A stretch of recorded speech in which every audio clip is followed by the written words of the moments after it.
सत्य घटनाओं से प्रेरित हैं। जिनके साथ ये घटनाएं घटी उसकी वास्तविकता उन्हीं तक सीमित है। भूत प्रेतों और असामान्य विषयों के होने पर चैनल कोई दावा नहीं करता और न ही प्रोत्साहन करता है। बचपन में जब भूत प्रेत और चुड़ैल की कहानियां सुनकर आपको डर लगता था तो आप क्या करते थे? जब तेज हवा के झोंके से खिड़की खड़क जाती थी और हर आहट ये एहसास कराती थी कि दरवाजे के पीछे कोई है, तो सिर्फ माँ की गोद ही वो जगह होती थी जहां पहुंचते ही सारा डर गायब हो जाता था। पर क्या हो जब आपका डर माँ की गोद में भी आपका पीछा न छोड़े? कुछ किस्से डरावने होते हैं, कुछ किस्से हैरत अंगेज, पर कुछ किस्से इन सब से परे होते हैं। आज मैं एक ऐसी ही अजीबोगरीब दास्तान लेकर आया हूँ जिसे सुनाने से पहले आपके पास मैं सिर्फ एक सवाल छोड़े जा रहा हूँ कि क्या दुनिया का कोई कानून आपको किसी मरे हुए इंसान को मारने की सजा दे सकता है? आज आप सुनेंगे भोपाल में रहने वाले बिजनेसमैन जय वर्मा की कहानी। बात उस समय की है जब मेरी पत्नी सुनैना प्रेग्नेंट थी। हमारी शादी को 3 साल हो गए थे। मेरी पत्नी सुनैना 8 महीने की प्रेग्नेंट थी, लेकिन इधर कुछ दिनों से उसकी तबीयत ठीक नहीं रह रही थी। डॉक्टर ने कहा कि उसको आयरन की कमी है, इसलिए थोड़ी कॉम्प्लिकेशंस हो सकती हैं। मैं ये बात सुन के थोड़ा डरा हुआ था। सुनैना को कंप्लीट बेड रेस्ट करने को बोला गया था, पर मेरे मना करने के बाद भी सुनैना अभी भी घर के सारे काम खुद ही करती थी। बात एक शाम की है जब मैं ऑफिस से घर लौटा। दरवाजा खुला है, आ जाओ। सुनैना, ये तुम पागल हो गई हो क्या? तुम नीचे उतरो, चलो अभी। ओहो, तुम्हें मना किया है ना, फिर क्या जरूरत थी पंखे को साफ करने की? अरे कल बाई आके कर लेगी। अरे कौन सा मैं कुतुब मीनार पर चढ़ गई हूँ। जाओ तुम फ्रेश होकर आओ, मैं चाय बनाती हूँ। मतलब तुम नहीं मानोगी ना? अच्छा बाबा, ये तो हो गया। आगे से सिर्फ बेड रेस्ट बस। ऊपर जाने के लिए मैं जैसे ही मुड़ा कि अचानक से सुनैना की चीख सुनाई दी। सुनैना, क्या हुआ? सुनैना, तुम ठीक तो हो? क्या हुआ? हाँ? पीछे मुड़ के देखा तो मेरी आवाज ही गले में अटक गई थी। स्टूल नीचे गिरा हुआ था और सुनैना उसके बगल में जमीन पर थी। मुझे जिस चीज का डर था वही हुआ। मैं भागते हुए उसके पास आया। मना किया था ना तुम्हें? हाँ? ये क्या किया तुमने? जय बहुत। सुनैना, तुम घबराओ मत, मैं भी डॉक्टर को बुलाता हूँ। मेरे सीने में क्या? सुनैना पता नहीं कैसे बेहोश हो गई। मुझे बहुत डर लग रहा था। अभी तक तो सब ठीक था, अचानक ये सब कैसे? मैं उसे तुरंत कार में लेकर हॉस्पिटल ले गया।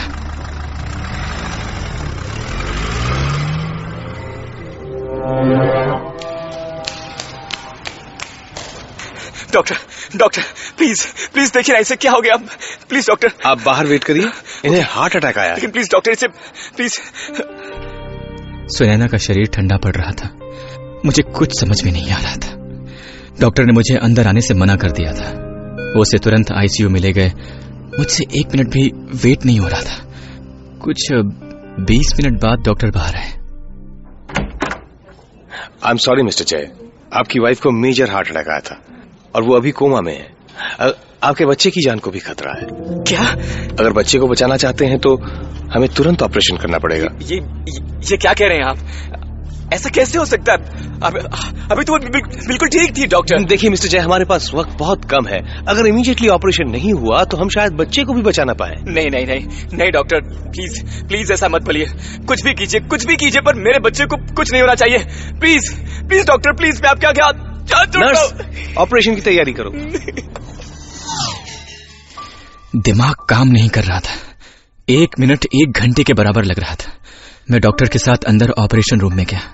सुनैना को ऐसे बेड पे देख के मैं अपने आंसू रोक नहीं पा रहा था। किसी तरह डॉक्टर ने ऑपरेशन पूरा किया और मैंने पहली बार अपने शिवू को देखा। पर फिर कुछ ऐसी बात हुई जिसने डॉक्टर्स और मुझे हम सबको हिलाकर रख दिया। जैसे ही ऑपरेशन पूरा हुआ, जय, अचानक से सुनैना एकदम उठ गई। हर कोई उसे देखकर चौंक गया। ये कैसे हो सकता है? ये तो नामुमकिन है। This is impossible. सुनैना, देखो देखो, हमारा बच्चा। दूर ले जाओ इसे मुझसे। सारे डॉक्टर्स हैरान थे कि जो पेशेंट डीप कोमा में थी उसे अचानक से होश कैसे आ सकता है। मुझे तो सिर्फ खुशी थी कि मुझे मेरी बीवी और बच्चा दोनों वापस मिल गए। 1 हफ्ते हॉस्पिटल में रहने के बाद मैं सुनैना को लेकर घर वापस आ गया। शायद बीमारी का असर था या वो कमजोर थी, पर सुनैना को जब से होश आया वो सिर्फ चुप थी। पर उससे भी ज्यादा हैरान करने वाली बात यह थी कि वो अपने बच्चे को गोद में लेने को कभी तैयार ही नहीं होती थी। उसे देखते ही उसके चेहरे का रंग उड़ सा जाता था। उस दिन जब मैं शाम को घर गया तो सुनैना, ये सब क्या हो रहा है? कहाँ हो तुम? देखो इसे भूख लगी होगी यार। ये मेरा बच्चा नहीं है। क्या? ये क्या बोल रही हो तुम? पागल हो गई हो क्या तुम? ये लो, पकड़ो इसे। नहीं, मैं नहीं इसे। सुनैना, अरे चोट लग गई है इसे। तुम्हें हो क्या गया है? हाँ? पता नहीं वो ऐसे बिहेव क्यों कर रही थी। जैसे ही मैंने उसे शिवू को देने की कोशिश की, उसने अपना हाथ ही हटा लिया और वो मेरे हाथों से गिरते गिरते बचा। ये वही सुनैना थी जो कि पिछले 8 महीनों से उस बच्चे का इंतजार कर रही थी और अब उसे छूने को भी तैयार नहीं थी। बहुत बोलने के बाद किसी तरह वो उसे दूध पिलाने को तैयार हुई। ये रोज का किस्सा हो गया था। मैंने सुनैना को डॉक्टर को भी दिखाया, पर कोई बात बन नहीं पा रही थी कि उसे क्या हुआ था, क्या हो गया था। और फिर एक दिन जैसे ही मैं सवेरे उठा, मैंने शिवू की रोने की आवाज सुनी और सुनैना नीचे बैठ के न्यूज़पेपर पढ़ रही थी, एकदम बेपरवाह। सुनैना, सुनैना, कहाँ हो तुम? अरे शिवू कहाँ रो रहा है? हाँ, पता नहीं। क्या मतलब पता नहीं? अरे वो पता नहीं, बाथरूम में था शायद। मैं बाथरूम की तरफ भागा। शिवू की रोने की आवाज बढ़ती जा रही थी। मैं दौड़ते हुए ऊपर गया और देखा कि शिवू एक टब में लेटा है और पानी ऊपर से गिर रहा है। वो लगभग पानी में डूब चुका था। मैंने तुरंत उसे पानी से बाहर निकाला। अगर मुझे 1 मिनट की भी देरी हो जाती तो कुछ भी हो सकता था। मैं जैसे उसे पानी से निकाल के पीछे मुड़ा तो सुनैना वहां खड़ी थी। उस समय मुझे उस पर इतना गुस्सा आ रहा था कि मैं बता नहीं सकता। कुछ तो गड़बड़ थी। मैंने ये डिसाइड किया कि अब सुनैना को बच्चे के पास एक पल भी नहीं छोड़ूंगा। कहते हुए बहुत अजीब लग रहा है, पर बच्चे को सबसे ज्यादा खतरा उसकी अपनी मां से था। सुनैना पागल हो गई थी या क्या था, मुझे कुछ भी समझ में नहीं आ रहा था। डॉक्टर्स को भी सुनैना के साथ कोई प्रॉब्लम नहीं दिख रही थी। 4 दिन बाद घर में शिवू के नामकरण की पूजा थी। घर में हमारे पुराने पंडित शास्त्री जी आए हुए थे। उन्हें सुनैना को देखते ही कुछ अजीब सा लगा। पूजा खत्म होते ही उन्होंने मुझे अलग से बुलाया। जय। जी शास्त्री जी, बोलिए। बेटा, तुम जिस समस्या को लेकर परेशान थे उसका समाधान मुझे दिख गया है। जी, आप सुनैना के बारे में बात कर रहे हैं? हाँ बेटा, तुम्हारी पत्नी के अंदर एक बुरी आत्मा का वास है। तुम्हारे बच्चे के जन्म लेने के समय जब वो कोमा में थी तब वो बेहोश नहीं, मृत थी। क्या? तब उसकी आत्मा ने उसके शरीर से पलायन किया और एक दूसरी शैतान आत्मा जो वहीं थी उस शरीर में प्रवेश कर गई। ये आप क्या कह रहे हैं शास्त्री जी? मेरी तो कुछ भी समझ में नहीं आ रहा। इसे अंग्रेजी में सोल एक्सचेंज कहते हैं। और जो आत्मा तुम्हारी पत्नी के अंदर है वो तुम्हारे बच्चे को मारना चाहती है। जय, तुम अपने बच्चे को लेकर कहीं और चले जाओ। नहीं नहीं नहीं शास्त्री जी, मैं ये नहीं कर सकता। मैं सोचकर हैरान था कि क्या ऐसा हो भी सकता है। मैंने कभी भूत प्रेत आत्माओं पे भरोसा ही नहीं किया था। मैंने सोचा ऐसा कुछ भी नहीं होगा।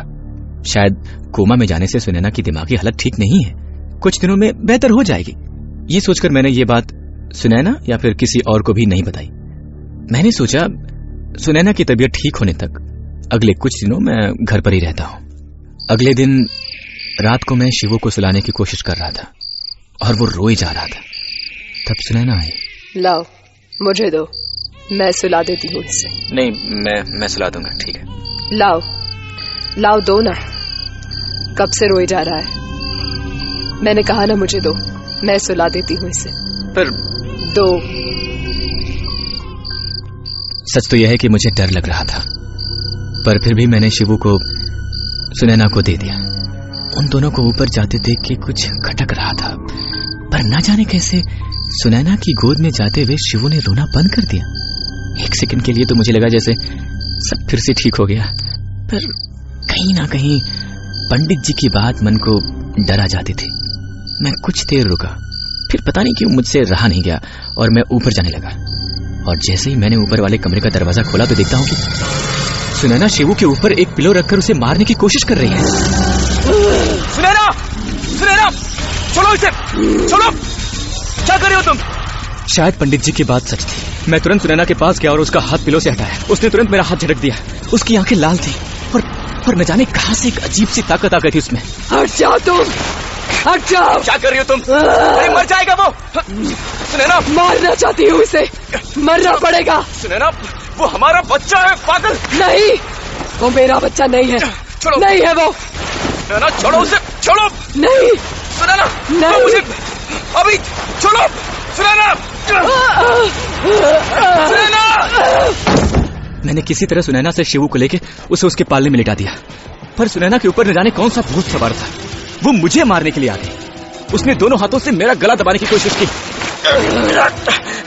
अब कोई नहीं बचेगा, छोड़ो, कोई भी नहीं।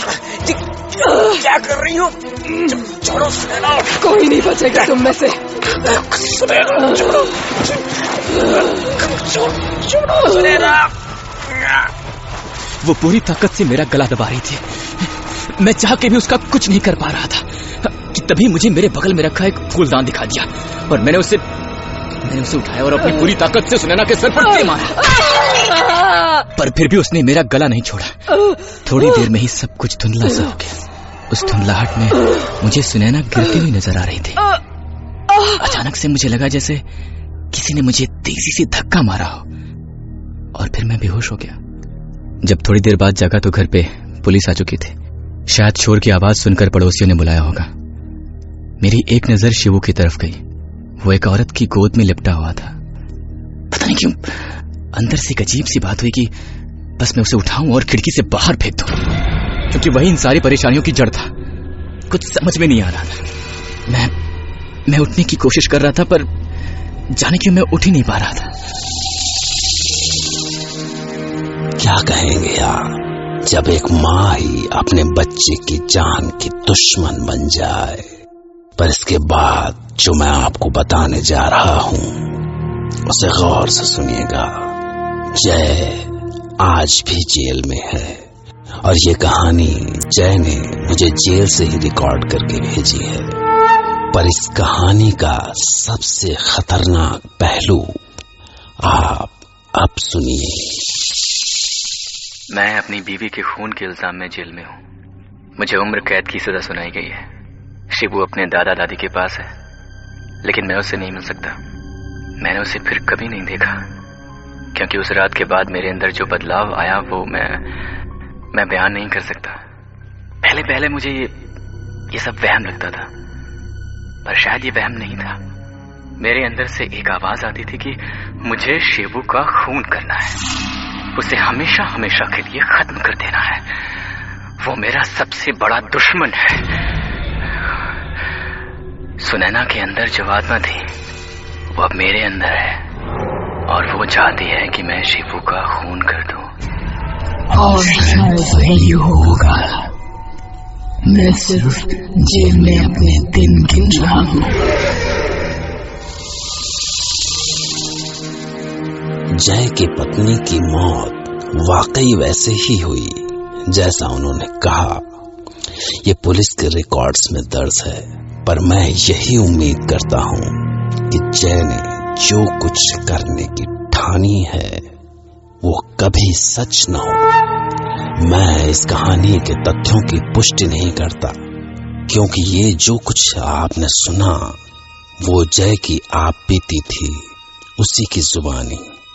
पर हो सकता है कि जो कुछ जय ने कहा वो सच था, या जय की बनाई हुई एक कहानी। खैर,